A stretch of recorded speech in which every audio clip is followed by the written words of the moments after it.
Chegamos novamente aqui no canal Bíblia e Poesia Todo Dia para trazermos hoje o capítulo de número 7, onde nós vamos ver um pouquinho mais sobre um personagem bíblico que encontramos em poucas vezes, uma figura chamada Melquisedeque.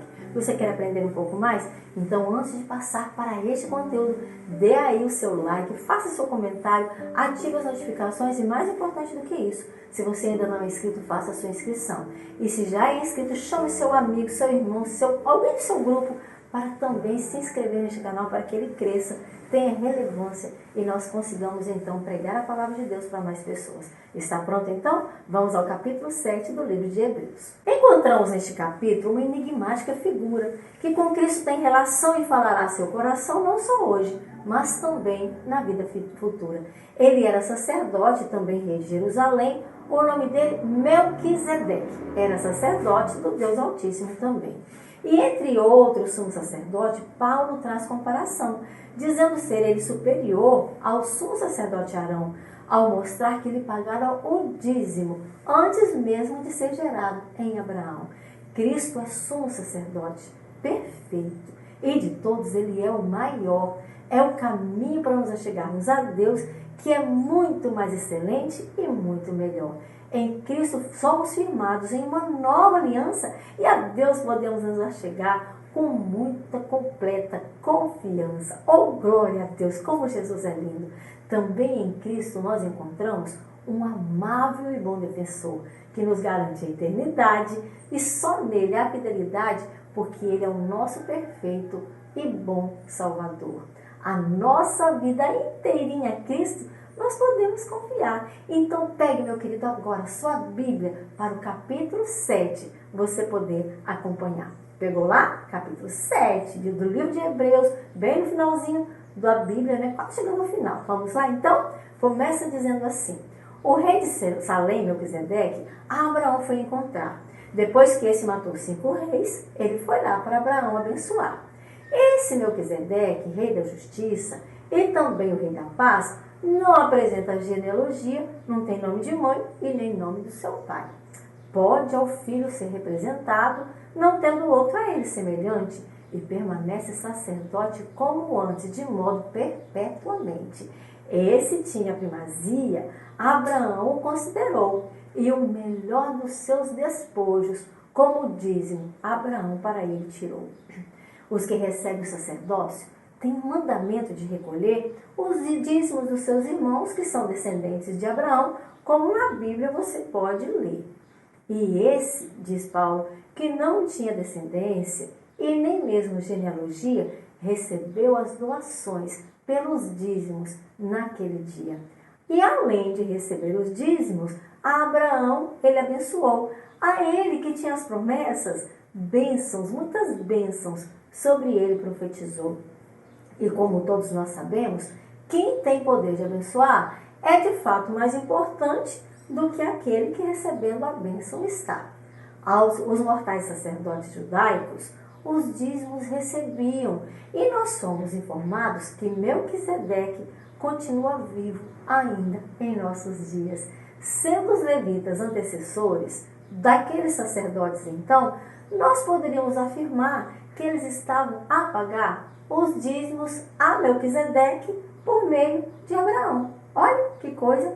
Embora Levi não houvesse ainda nascido, a semente que Abraão gerou em tempos posteriores, por meio de Melquisedeque, através de Abraão, ele pagou. E se os sacerdotes judaicos fossem capazes de nos salvar, Deus não precisaria a Jesus Cristo enviar. Mas ele mandou alguém como Melquisedeque, e não Arão, o seu descendente, porque haviam sacerdotes da sua classe que eram pertencentes. Mas olha o que Deus fez: Deus enviou novo sacerdote. E a lei cerimonial foi selada, mesmo porque a genealogia de Jesus aos levitas nem era ligada. Jesus era da tribo de Judá. E para o sacerdócio, essa tribo não era escolhida. E da classe de Melquisedeque, em Cristo, o nosso sumo sacerdote, nós temos vida garantida. Ele não se tornou sumo sacerdote para a exigência satisfazer. de que a tribo de Levi ele tivesse que pertencer, mas na base do poder que a vida eterna dá, uma vida indissolúvel e que não pode nunca acabar.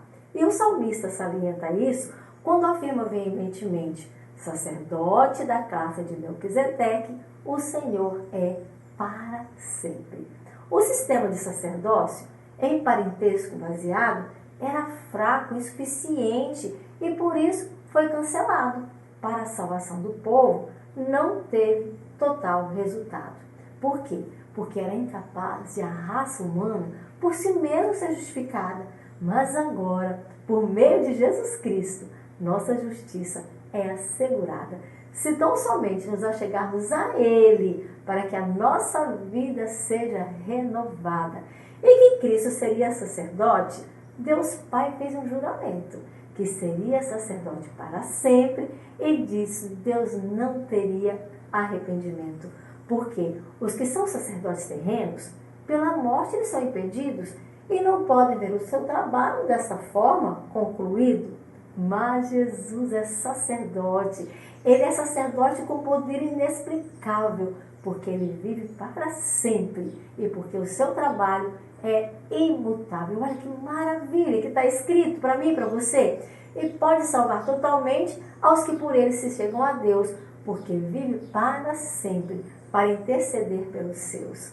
Um sacerdote como esse, dos pecadores separados, feito mais alto do que os céus, justo, santo e inculpável, de fato, esse nos convinha, porque ele não pode ser maculado, que não tem necessidade de sacrifícios a apresentar, como os outros sacerdotes, somos sacerdotes, que ao irem oficiar, primeiro sacrifícios a si mesmos, para o do seu pecado se livrar, depois dos pecados do povo, para que ele então pudesse propiciar. Mas Jesus Cristo é diferente. Uma vez por todas se ofereceu. E o trabalho completo de expiação nos concedeu. Porque a sacerdotes sujeitos à fraqueza, a lei nos constituiu. Mas a palavra do juramento, que foi posterior a esse pronunciamento, perfeito para sempre, por seu Filho Jesus, Deus constituiu. Meus queridos, essa é a maravilha do Evangelho. Essa é a nova aliança. Jesus morre, não precisa mais de cordeiro, não precisa mais de sacrifício, não precisa mais de sacerdote. Nós temos ligação direta com o Pai através de Jesus. Jesus sentado ao lado de Deus. Imagina que graça maravilhosa, fazendo intercessão por nós, porque Ele provou as nossas fraquezas. Ele viveu a nossa vida, Ele sabe o que é humano, ser humano. E Ele é Deus, mas Ele é homem. Ele é com o Pai, Ele fez essa união, essa junção, e nele nós temos vida. Você entende o motivo de nós amarmos a Jesus? Nós servimos a Ele, fazemos a vontade dEle. Para isso nós existimos, meus queridos. Para isso o canal Bíblia e Poesia está aqui também, para glorificar o nome do Senhor. Que Deus te abençoe, meu querido. Coloque sorriso no seu rosto, alegria, você pertence a Jesus. Amanhã estaremos de volta, se esse mesmo Deus nos permitir.